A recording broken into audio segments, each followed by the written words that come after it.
నిన్న జరిగినటువంటి చిన్న సంఘటనని దాని పెద్ద పెద్ద మాటలు, రెడ్ బుక్ రాజ్యాంగం, ఇక్కడ వైసీపీ వారి మీద దౌర్జన్యం, ఈ విధమైనటువంటి మాటలు మార్చుకోవాలి, మానుకోవాలని ఈ సందర్భంగా హితవు పలుకుతున్నా. ఈ మధ్యకాలంలో మీరందరూ కూడా గమనిస్తా ఉన్నారు, మన ప్రభుత్వ చీఫ్ జీబీ ఆంజనేయులు గారు కానీ, ఎంపీ శ్రీకృష్ణదేవరాయలు గారు కానీ నిరంతరం అభివృద్ధి కార్యక్రమాలు ఏం చేయాలా, 10 నెలల కాలం అయింది, తప్పనిసరిగా మనం ఈ నియోజకవర్గాన్ని ఏ విధంగా అభివృద్ధి చేయాలని ఒక ఆలోచనతో ఎన్ఆర్జీఎస్ గ్రాంటులు తీసుకురావటం, డ్రైన్స్ వేయటం, సీసీ రోడ్లు వేయటం గ్రామాలలో, అదే విధంగా మరి గోకుల్ షెడ్లు కట్టడం, బోర్లు వేయటం. బొల్లాపల్లి లాంటి ప్రాంతంలో అయితే మొన్ననే చూశారు, 16 గ్రామాలకు ఒకే రోజున మంచినీటి ట్యాంకర్లను ఏర్పాటు చేసి ఈ విధమైన ఆలోచనలే చేస్తున్నారు. ఘాట్ రోడ్ నిర్మాణానికి సంబంధించి కూడా త్వరలోనే మొన్నే నిపుణులను తీసుకురావడం జరిగింది, కమిటీని ఏర్పాటు చేయడం జరిగింది, వారం రోజుల్లో కాంట్రాక్టర్ మాట్లాడటం జరిగింది, వారం రోజుల్లో పనులు కూడా మొదలు పెడతారు. గత 5 ఏళ్ల పాలనకు భిన్నంగా అభివృద్ధి తప్ప ఇంకో రెండో కార్యక్రమం లేకుండా నడుస్తున్నటువంటి వాస్తవాన్ని జీర్ణించుకోలేక ఈ విధమైనటువంటి పరిస్థితిని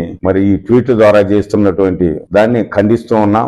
మేము మొట్టమొదటి నుంచి ఒకటే చెప్తున్నాం, ఎక్కడన్నా ఇబ్బంది జరిగితే అది అధికారుల దృష్టికి తీసుకురండి, అదే విధంగా ప్రభుత్వం దృష్టికి తీసుకురండి తప్ప ఈ విధంగా మీరు అనాలోచితంగా మీరు పూర్తి స్థాయిలో విషయాన్ని తెలుసుకోకుండా రెడ్ బుక్ రాజ్యాంగం అనే పదం వాడటం అనేది తీవ్రంగా గర్హిస్తూ ఈ నియోజకవర్గాన్ని అన్ని రకాలుగా శాంతిగా ఉంచేదానికి జీవీ ఆంజనేయులు గారి నేతృత్వంలో మేమందరం కూడా పనిచేస్తున్నాం.